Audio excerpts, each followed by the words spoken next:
Kabanata 4171. Ano? Laking gulat ni Arlette Pagan sa kalagayan ng kanyang lolo, ngunit mas nagulat siya kay Harvey. Ang mga pagsusuri ni Harvey York ay nakita niya rin.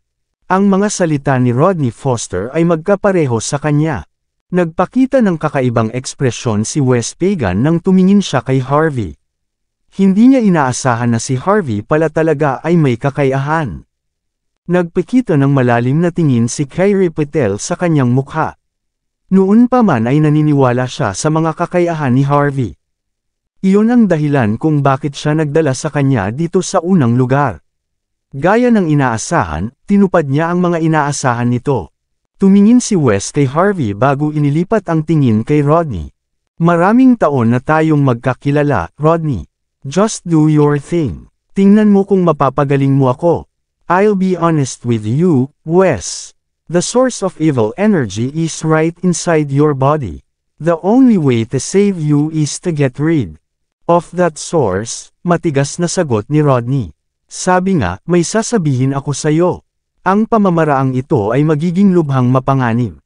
Kung hindi tayo mag-iingat, lalabas ang masamang enerhiya sa loob mo, papatayin ka kaagad. Natigilan si Arlette. Gaano ka kakumpiyansa, Lolo Foster? Napakunot naman ng noo si Rodney. Hindi ko masabi kung saan eksakto ang pinagmulan, kaya 20 hanggang 30% lang ng rate ng tagumpay sa ngayon. 30%. Napabuntong hininga si Wes pagkatapos marinig ang mga salitang iyon. Dahil hindi ka gaanong kumpiyansa, magdedesisyon na lang ako laban sa paggawa ng pamamaraan. Hayaan mo akong magpahinga ng ilang linggo. Kakayanin ko man lang ang lahat bago ako pumanaw. Kalmado ang tono ni Wes kaya napatigil si Arlette dahil doon. Lolo, ito po, likas na sagot ni Arlette. Hindi ka pwedeng sumuko ng ganito. Bulalas ni Kyrie. Ikan-away ni Wes ang kanyang kamay. It's already decided. Salamat dito, Rodney. Arlette, maghanda ka ng $1.5 million para sa kanya. Naturally, para sa isang matigas ang ulo na tulad ni Wes, hindi niya kusang loob na isa sa panganib ang kanyang buhay. Marami pa siyang kailangang ayusin sa puntong ito. Mas gugustuhin niyang gamitin ang natitira sa kanyang oras para gawin iyon. Mapait na tumawa si Rodney. Hindi na kailangang sabihin iyon sa pagitan natin, Wes. Hindi ko makukuha ang pera nang hindi ka nailigtas. Ayaw sumuko ni Arlette. Kaya mo ba talagang hindi taasan ang posibilidad, Lolo Foster? Ikaw ang nangungunang eksperto sa geomancy sa bansa. Dahil ang mga posibilidad ay hindi maganda, maaari ko lamang subukan ang isang bagay sa isang pagkakataon upang malaman kung ano ang eksaktong pinagmulan ng kanyang masamang enerhiya. Napabuntong hininga si Rodney. Ang sabi, ang masamang enerhiya ay hindi basta-basta natutulog sa buong panahon. Maaaring sumabog lang ito sa sandaling subukan ko. Bukod dito, pinaghihinalaan ko na mayroong hindi bababa sa 5 iba't ibang pinagmumulan ng masamang enerhiya. Kaya naman napakababa ng posibilidad. Alinman ay ipagsapalaran natin ang lahat, o maghintay na lang tayo hanggang sa mamatay siya.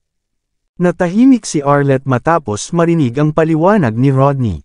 Humakbang si Harvey sa sandaling ito. Kung naniniwala ka sa isang manloloko na tulad ko, matutulungan kitang ayusin ito ngayon. Ang mga pagkakataon ng aking tagumpay ay medyo mataas din. Sumabog sa galit si Arlette. Pwede bang tumigil na sa panggugulo? Ano ba kasing pinagsasabi mo?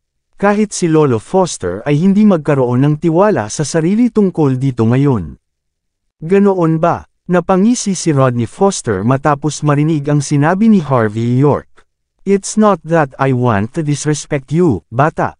Saan ka ba nakakuha ng tiwala kahit nasabihin iyon? Halika, sabihin mo sa akin kung saan ka natututo para masukat ko ang iyong mga kakayahan. Sa totoo lang, kahit na makuha mo si Master Ziegler dito, ang posibilidad ay mananatili pa rin na maging pareho. Napatingin si Harvey sa ulo ni Wes Pagan. Ang evil energy sa kanya ay parang malapit nang mag-materialize. Malamang na mahirap para sa kanya ang pahirap na nararanasan niya araw-araw. Ang mga gabing walang tulog ay marahil ang pinakamaliit sa kanyang mga alalahanin. Kung nagawa niyang makatulog, siya ay gigisingin ng bangungot pa rin. Sa puntong ito, maaari lamang siyang tumagal ng ilang linggo ng higit pa. Walang pagdadalawang isip, nakaramdam ng awa si Harvey. Inilipat ni Harvey ang tingin kay Rodney. Hindi ako eksperto sa geomancy. Hindi ko ito natutunan mula sa isang tinatawag na master. Natigilan si Rodney bago siya malamig na tumawa. At ganoon ka pa rin ka-confident. Gayunman, alam ko ang sining ng pagpatay, sagot ni Harvey. Halimbawa, naglalagay ka ng isang marangal na harapan na parang isa kang patas. Pero hindi ka na ang pinaka-proficient sa geomancy arts ngayon, di ba? Judging from the calluses on your left hand, your swordmanship ay dapat na mas mahusay kaysa sa mga eksperto ng underworld sa paghawak ng talam. Tiyak na may sugat ka sa gitna ng iyong dibdib dahil sa iyong labanan. Naghihirap ka tuwing gabi kapag ang buwan ay kabilugan. Ito ang dahilan kung bakit nagpasya kang bumaba sa pwesto. Nagawa mong pigilan ang sakit, ngunit ang iyong lakas ay hamina din ng husto. Sa puntong ito, hindi mo nakatumbas ng 70% ng iyong lakas sa panahon ng iyong pick, mali ba ako? Inilarawan kaagad ni Harvey ang kalagayan ni Rodney. The high and mighty look on his face froze, he stared at Harvey with utter disbelief. Paano? Paano mo nalaman ang lahat ng iyon? Tanong ni Rodney na may tigang na dila. Natigilan si Wes at ang iba pa. Labis na nabigla si Arlette Pagan matapos marinig ang mga salitang iyon. Expert fighter ka ba talaga, Lolo Foster? Nasugatan ka rin ba sa isang away? Paanong hindi ko narinig pinag-uusapan mo kanina? Naningkit ang mga mata ni Rodney bago siya tumingin sa ibaba na may nakakakilabot na ekspresyon. Isinasantabi ang kanyang pagiging eskrimador. Nakipaglaban siya sa isang misteryosong figure isang taon na ang nakalipas bago nagdusa ng ganoong malubhang pinsala. Matapos dumaan sa maraming iba't ibang paggamot, hindi na nakabawi si Rodney. Sa kanyang pagkakakilanlan at katayuan, hindi rin siya maaaring humingi ng tulong sa labas. Kaya naman nagpasya siyang ilihim ang lahat. Kahit na ang kanyang pinagkakatiwalaang alagad ay hindi alam ito. Kaya naman laking gulat niya nang tuluyang itinambad sa kanya ni Harvey ng sandaling iyon. Siguro siya ay talagang kahanga-hanga. Walang pagdadalawang isip, huminga ng malalim si Rodney. Dapat ay may kakayahan ka upang masabi ang lahat ng ito sa isang sulyap lamang. Malamang na mas magaling ka rin sa akin. Ang sabi, gusto kong ipaliwanag mo kung paano mo ililigtas si Wes sa sining ng pagpatay. Nagpakita ng matapat na ekspresyon si Rodney, na para bang gusto niyang matuto kay Harvey, ngunit alam niyang hindi siya papayagan na gumawa ng aksyon ng walang tamang paliwanag. Ang tinatawag na sining ng pagpatay ay maraming anyo, sagot kaagad ni Harvey York. Maaaring pumatay ang martial arts. Gayon din ang lason. Ang mga kasanayang medikal ay hindi naiiba. Ang geomancy arts ay natural na nasa parehong ballpark. Halimbawa, naiintindihan ko kung saang eksakto ang mga pinagmumula ng masamang enerhiya sa paligid ng katawan ni Mr. Pagan. Kapag sinira ko sila sa lalong madaling panahon. Kung gayon, maliligtas ang kanyang buhay. Alam mo kung nasaan silang lahat. Natigilan si Rodney Foster. Halatang hindi siya naniniwala sa mga sinabi ni Harvey. Medyo marami siyang mga instrumento upang malaman ito, ngunit mayroon pa ring higit sa 5 magkakaibang pinaghihinalaang pinagmulan. Masasabi niya kung nasaan ang lahat ng mga mapagkukunan sa isang sulyap lamang. Paano ito posible? Kung tama ang hula ko, ang pinaghihinalaan mo ay ang butil sa harap ng kanyang dibdib, ang singsing na diamante sa kanyang kaliwang daliri, ang kanyang coronary stent, ang kanyang peking ngipin, at ang kuko sa kanyang kaliwang binti. Mali ba ako? Laking gulat ni Rodney. Talagang kahanga-hanga ka, Harvey. Naggugol ako ng maraming oras sa pagsisikap na tiyakin ang lahat ng ito, ngunit nakuha mo ang lahat ng ito sa isang sulyap. Pagkatapos, huminga siya ng malalim bago tumingin kay Wes at Arlette Pagan na may matigas na ekspresyon. Wes, Arlette, I think we should trust Harvey for once. Sa wakas ay nagsalita si Kyrie Patel, na kanina pa tahimik. Kaya nga pinapunto ko siya dito in the first place. Siya ang humarap sa sitwasyon ni Kellan Ruiz. Kellan. Natural, si Kellan ay isang kilalang tao. Nabalitaan ni Wes ang tungkol sa pinagdaanan niya nitong mga nakaraang araw. Nais niyang makakuha ng isang tao na magtanong kay Kellan kung sino ang tao na kinuha niya upang tumulong, ngunit ang lalaking iyon ay nagpakita na sa kanyang harapan. Walang pagdadalawang isip, tumayo siya ng tuwid bago ibinaba ang kamay sa harap ni Harvey. Patawarin mo ang apo ko sa pagiging bastos. Wala lang siyang alam.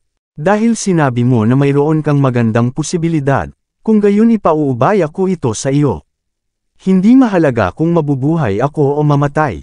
Kung nagawa mo akong tretuhin, ibibigay ko sa iyo ang kalahati ng lahat ng aking kayamanan. Pero kung hindi mo kaya, it doesn't really matter. I only have few weeks to live anyway. Si Wes parang patuloy na nasasaktan. Maliban sa kanyang patuloy na kakulangan sa tulog, siya ay madalas nagigising ng mga bangungot. Ang kanyang espiritu ay ganap na nadurog. Araw-araw ay parang bakal na bumabagsak sa kanyang isipan hanggang sa puntong madalas niyang naiisip na magpakamatay. Kaya naman hanggang ngayon ay nagdududa pa rin siya kay Harvey. Ngunit kumpara sa mga posibilidad ni Rodney, handa siyang hayaang tumulong si Harvey dahil may tiwala siya sa kanyang mga kakayahan.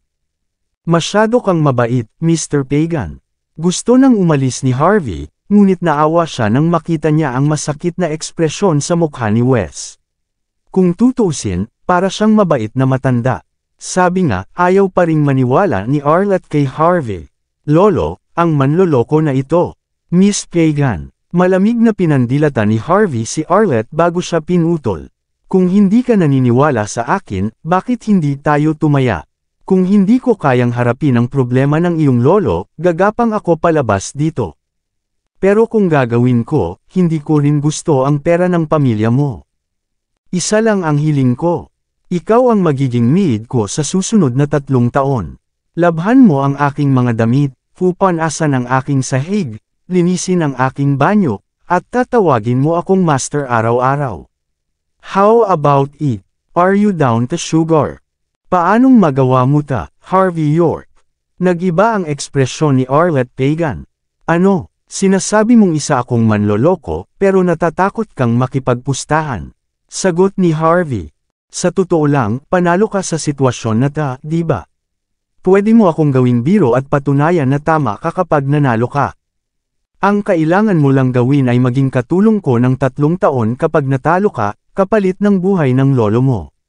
Natural, handa si Harvey na pahiyain si Arlette ng kaunti. Pagkatapos ng lahat, medyo inis na siya dahil palagi siyang tinatawag na manloloko. Kinagat ni Arlette ang kanyang labi matapos makita ang seryosong mukha ni Harvey. Sige, pumapayag ako. Si Grandpa Foster at Kyrie Patel ang magiging saksi. Kung matalo ako, magiging katulong mo ako. Magaling. Hindi nag-aksaya ng oras si Harvey matapos kumpirmahin ang pastahan. Humakbang siya pasulong. Sa harap ng nagulat na mga tao, pinunit niya ang kwintas mula sa dibdib ni Wes Pagan. Ngumiti siya ng bahagya sa harap ni Arlette. Maghanda ka ng tawagin akong master. Humakbang si Harvey pabalik bago niya pinigpit ang kanyang kamao. Ang kwintas ay nabiyak sa 2 kasabay ng malakas na tunog ng pagkalas. Kasabay nito, isang usok na itim na kita ng mata ang lumabas at mabilis na tumungo kay Wes. Agad na kinagat ni Harvey ang kanyang daliri at itinapon ang isang patak ng dugo.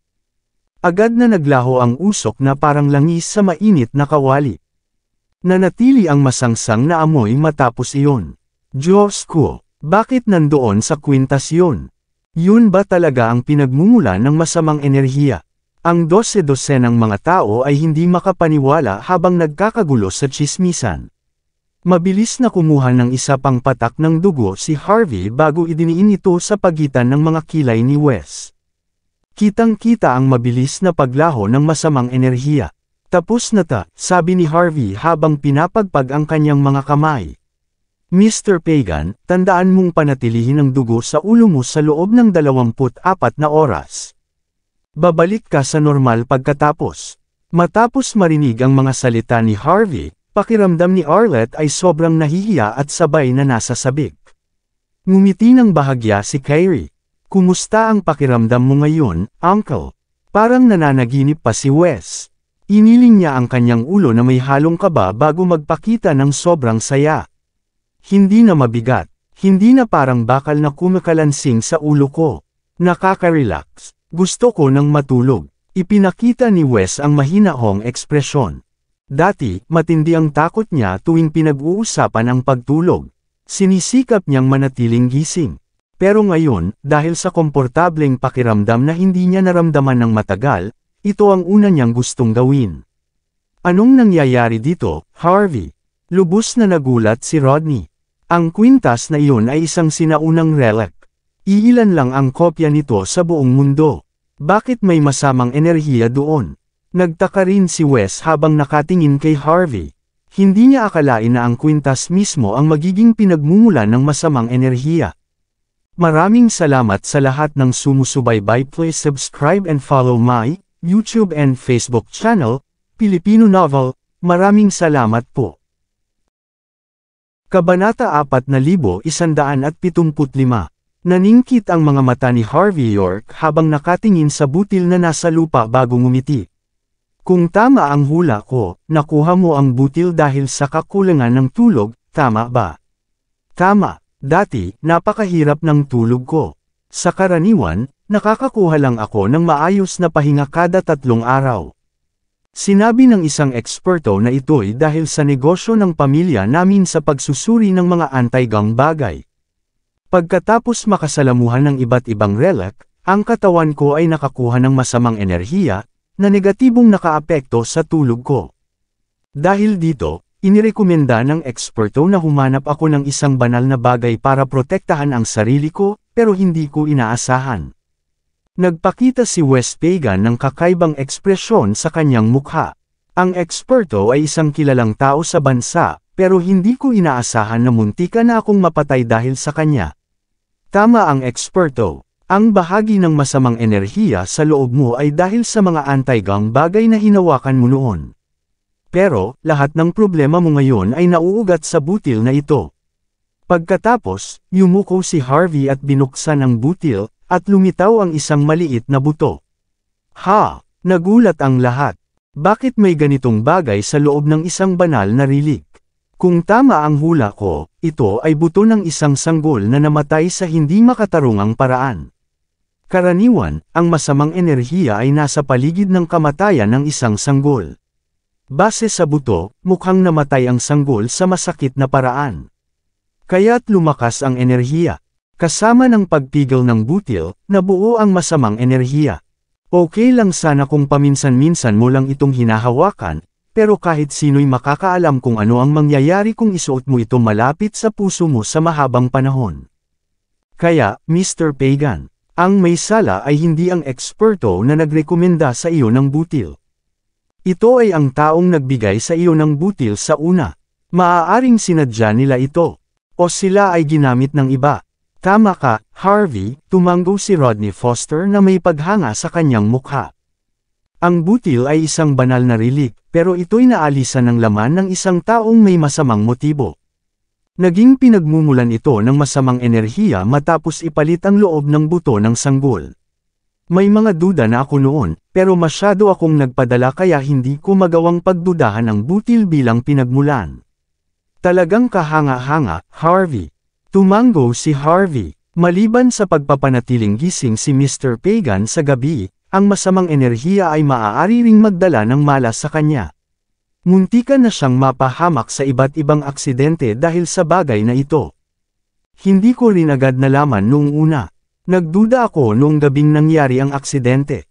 Gusto ko nang basagin agad ang butil, pero dumating na ang mga awtoridad. Si Miss Pagan ay inisip din na isa lamang akong manloloko na lumapit para sa pera. Namula ang mukha ni Arlette Pagan matapos marinig ang mga salita ni Harvey. Ako'y mangmang, sabi ni Arlette na may guilt sa kanyang mukha. Ngumiti si Harvey nang walang imik. Sandaling nagdalawang isip si Arlette bago magtanong, ano naman yung patak ng dugo? Ako ay isang lalaking nagsasanay ng martial arts. Natural lang na may malakas na enerhiya sa aking dugo. Normal lang na ang enerhiya ko ay kontra sa masamang enerhiya, hindi ba? Kaya, ayos na ba ang lolo ko? Pagkatapos ng ilang oras ng tulog, oo, sagot ni Harvey na may ngiti. Matapos marinig ang mga salita ni Harvey York at makita siyang humarap sa gayong komplikadong problema ng madali, si Wes Pagan ay lubos na humanga. Hinawakan niya ang kanyang mga kamay nang sabihin niyang, "Salamat sa lahat, Sir York. Ikaw ang aking tagapagligtas. Sabihin mo na lang kung may kailangan ka." Napangiti si Harvey. "I don't need anything. Just make sure that Arlette goes through with her end of the bargain." Pagkatapos, ikanawit ni Harvey ang kanyang daliri sa harap ni Arlette Pagan. "Halika, simulan mo akong tawaging master." Pulang-pula ang mukha ni Arlette. Sandaling kumislot ang mga mata niya. Wala siyang choice kundi tumakas dahil hindi niya matiis para sabihin ito. Nakangiti ang karamihan habang nakatingin sa isa't isa. It was quite the fit to make the proud lady of the family run away sa kahihiyan. Pagkatapos, pinapunta ni Harvey ang pamilya kay Wes para magpagaling.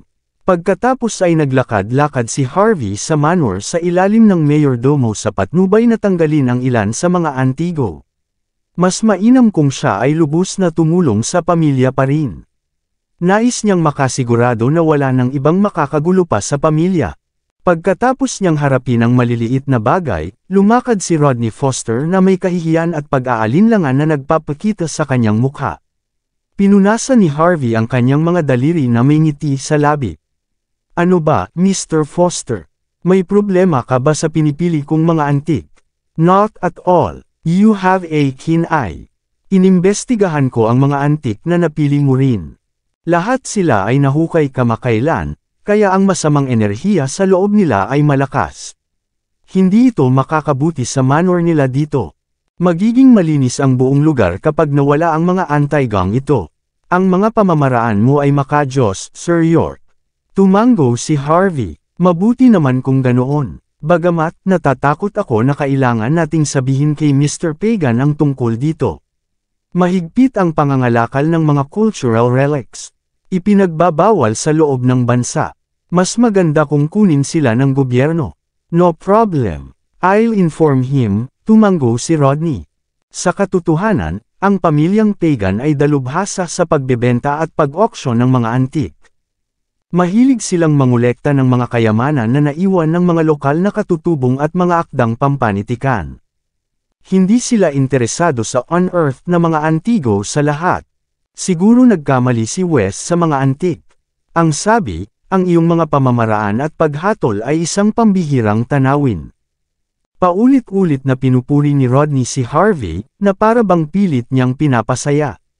Ngumiti lang si Harvey. "Just tell me what's in your mind, Mr. Foster. No need to hold back." Natigilan si Rodney bago siya nakaramdam ng kaunting hiya. "Mayroon ka ring matalas na mata, nakikita ko. Sinubukan kong maging maingat ng kaunti kapag pinuri kita, ngunit nagawa mong makita sa pamamagitan ko pa rin. Ang iyong sining ng pagpatay ay medyo maraming anyo. Kaya nga may hiling ako." Nakaramdam ng awkward si Rodney. "Wala na akong kailangan, pero okay lang ba kung ituro mo sa akin ang lahat ng alam mo tungkol sa geomancy? Masasabi ko na ang mga sining mo ay sobrang advanced. Siyempre, hindi ko ine-expect na ibibigay mo yan sa akin ng libre. Babayaran ko kahit gaano kalaki ang perang hilingin mo. Siyempre, hindi ka obligado kung ayaw mo. Ako ay masyadong mapangahas pagkatapos ng lahat." Si Rodney Foster ay nagpakita ng isang awkward. Nakaramdam siya ng labis na paghingi ng tawad. "Masyado akong nagmamadali. Hindi ko naisip na ito ay maaaring isang lihim na sining na ipinasa sa iyo noong una. Patawarin mo ako, dahil dito." Ngumiti si Harvey York. "Hindi na kailangan ng mga formalidad, Mr. Foster. Kung talagang interesado ka, pwede kitang turuan ng libre.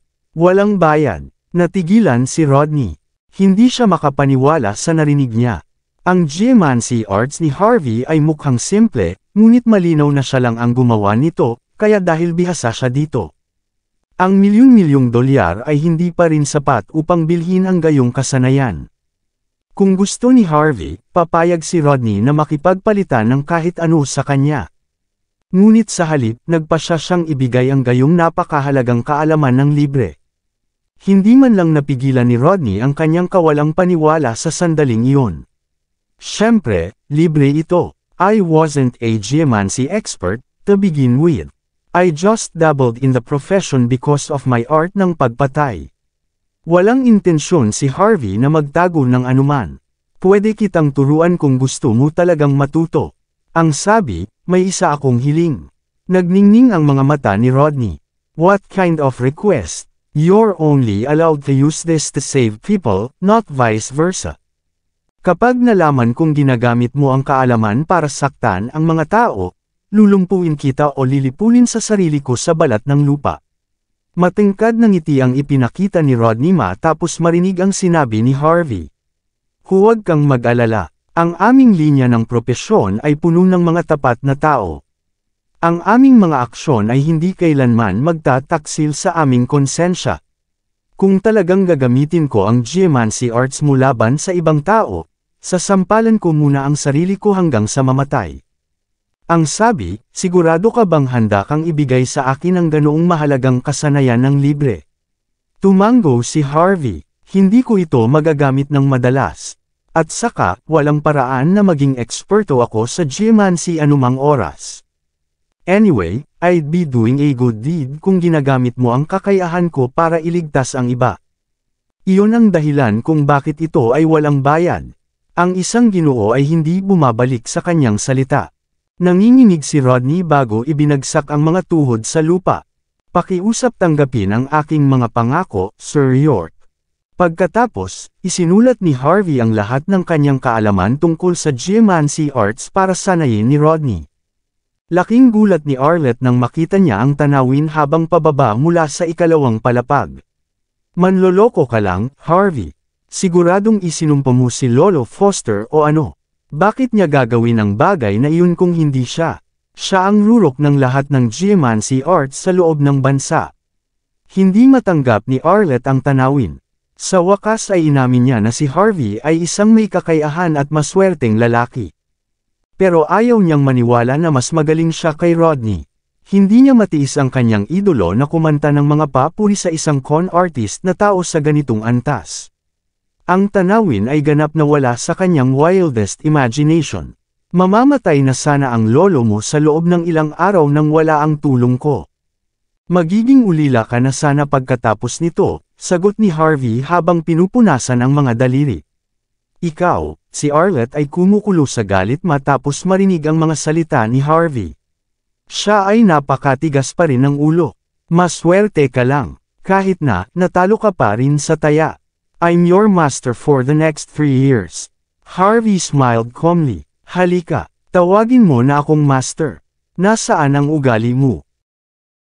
Lubusang namula ang mukha ni Arlette Pagan matapos marinig ang mga salita ni Harvey York.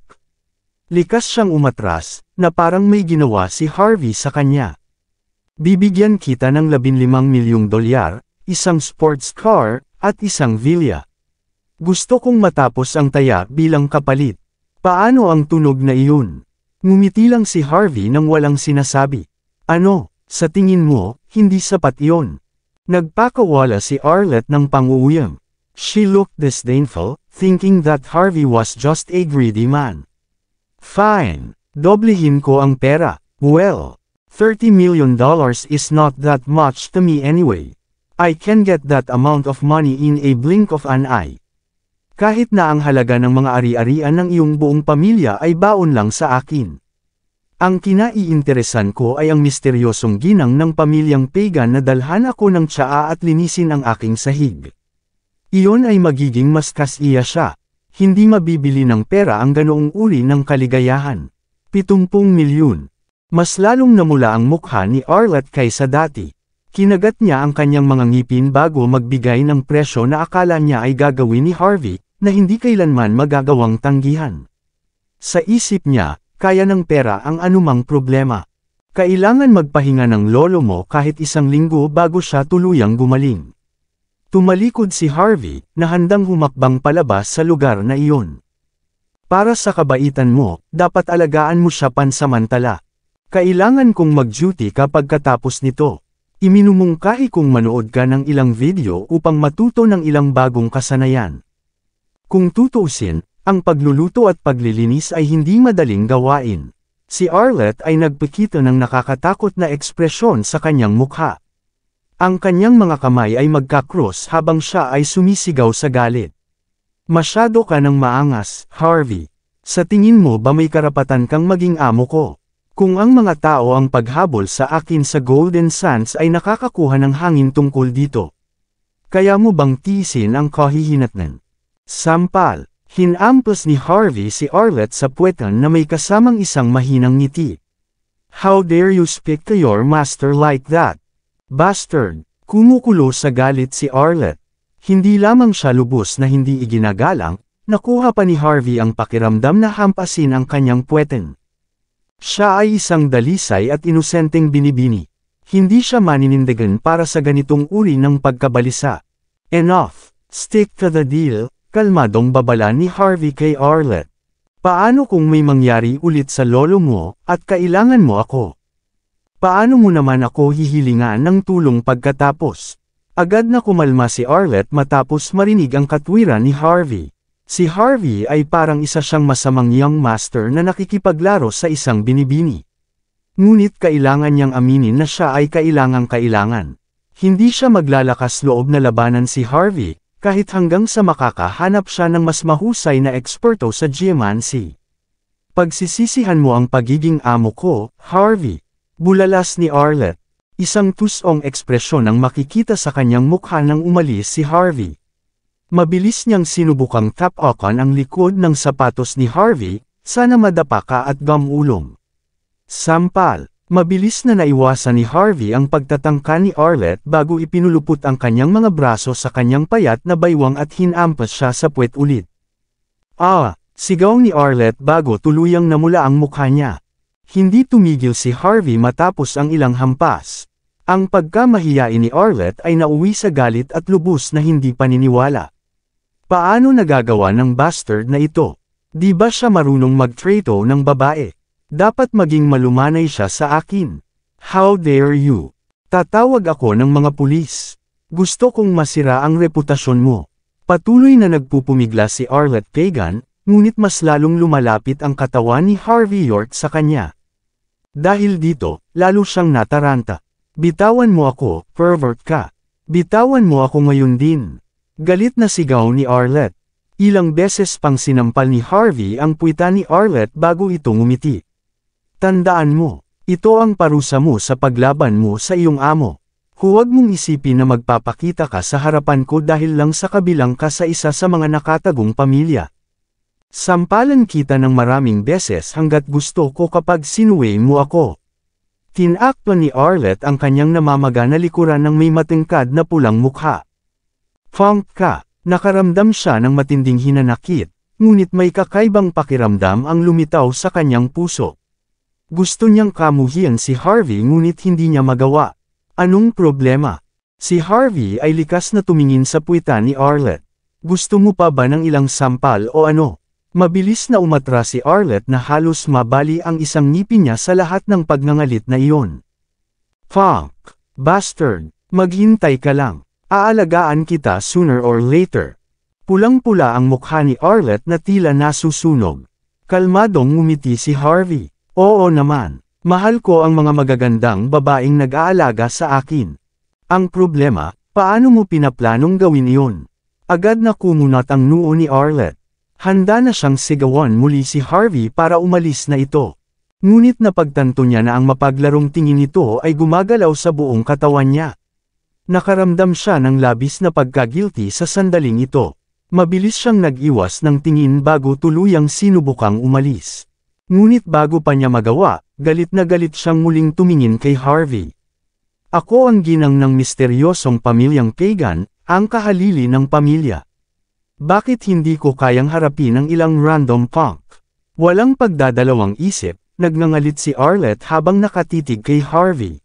Puputulin kita, punk ka. Handa na siyang turuan ng leksyon si Harvey noon. Nakakita siya ng dalawang malalaking kutsilyo mula sa kusina bago nagpakita ng galit na galit. Matapos makita ang bahagyang pagkabalisa ni Harvey, hindi niya maiwasang matuwa. Kaya, matatakot ka minsan, punk ka. Sinamaan ng tingin ni Harvey si Arlette. Hindi na ba masakit ang ulo mo? Medyo nag-iinarte ka.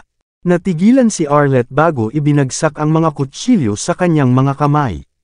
Mabilis niyang hinaplos ang ulo niya bago niya namalayan ang sakit na tuluyang nawala sa ulo niya.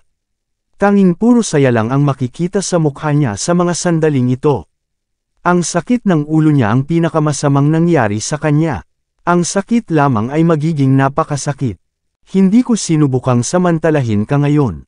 Tinutulungan kita na alisin sa pagkakabara ang iyong mga ugat. Masakit lang ang ulo mo dahil ginulo mo ang martial arts training mo. Magiging maayos ka na ngayon. Hindi lamang ikaw ay hindi makakaramdam ng pagkabalisa pagkatapos ng iyong pagsasanay, ngunit magiging komportable ka rin. Ilang beses sinukat ni Harvey si Arlette. Uminom ka rin ng maligamgam na tubig. Malapit nang bumalik sa normal ang tulog mo. Tungkol sa iba pang mga pagkukulang na nakuha mo sa iyong pagsasanay. Haharapin ko ito para sa iyo kapag talagang napasaya mo ako. Pagkatapos, lumingon si Harvey na may kalmadong tingin sa mukha. Natigilan si Arlette bago tuluyang bumalik sa katinoan. Mabilis niyang hinabol si Harvey bago hinayla ang manggas nito. Nakaramdam siya ng hiya at takot at the same time. Salamat, Master. Kabanata 4180. Tinawag na ni Arlette Pagan si Harvey York sa pamagat. Ngunit nang kukunin na sana siya ni Kyrie Patel, magalang pa rin siyang binigyan ng mayordomo ng pamilya Pagan ng $15 milyong na tseke. Pagkatapos ng lahat, ang pamilya Pagan ay gumagawa ng anti-gang negosyo. Kung walang matalas na mata ni Wes Pagan, ang negosyo ng pamilya ay agad na bumagsak. Bago nagkaroon ng susunod na tunay na kahalili, mahalaga ang buhay ni Wes. Karaniwang nailigtas ni Harvey ang buong pamilya sa pamamagitan ng pagtulong kay Wes na harapin ang kanyang problema. Kailangang pasalamatan siya ng pamilya kahit anong mangyari. Walang pakialam si Harvey sa pera, pero iningatan pa rin niya ito. Pagkatapos, umupo siya sa Ferrari ni Kyrie bago umalis sa tirahan ng pamilyang Pagan. Curious na napatingin si Harvey sa Diyosang babae sa tabi niya habang nasa daan. Anyway, paano mo nalaman na maililigtas ko si Mr. Pagan? Bahagyang napangiti si Kyrie habang tinatapakan ng gas. Alam ko na ang salamin at ang butil ay malamang na nagmula sa parehong lugar. Dahil hinarap mo ang problema ni Kellan Ruiz, magiging madali para sa iyo na harapin din si Wes. Natigilan si Harvey, mula sa parehong lugar. Sa halip, mula sa parehong organisasyon, mahinahong sagot ni Kyrie. Ang mahiwagang organisasyon ay nabubuhay sa mga anino. Dapat ay darating sila para sa Golden Sands, Hermit family sa pagkakataong ito. Natigilan si Harvey. Kailanman, sabi niya na nakakunot ang noo. Sandaling yumanig ang sasakyan nang biglang ihakbang ni Kyrie ang pedal ng medyo mas malakas. Medyo bumilis ang paghinga niya. Pero naitago niya ng mabuti ang nararamdaman niya. Alam mo ba ang tungkol sa kanila? Tahimik niyang tanong pagkatapos huminga ng malalim.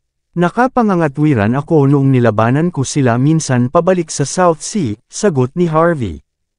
To be honest with you, maliban sa asawa ko, may isa pang dahilan kung bakit ako napunta dito.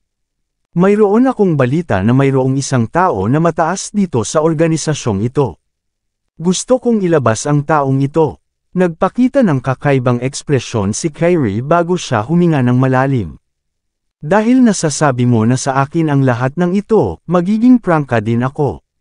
Malamang nakasangkot din si Evermore sa pagpatay sa akin. Sabi, napakahirap nilang harapin. Kahit nasa mga pagsisikap ng pamilya Patel, hindi kami makakuha ng maraming impormasyon tungkol sa kanila. Baka may alam ka na hindi namin alam. Maaari tayong bumuo ng isang alyansa kung gusto mo.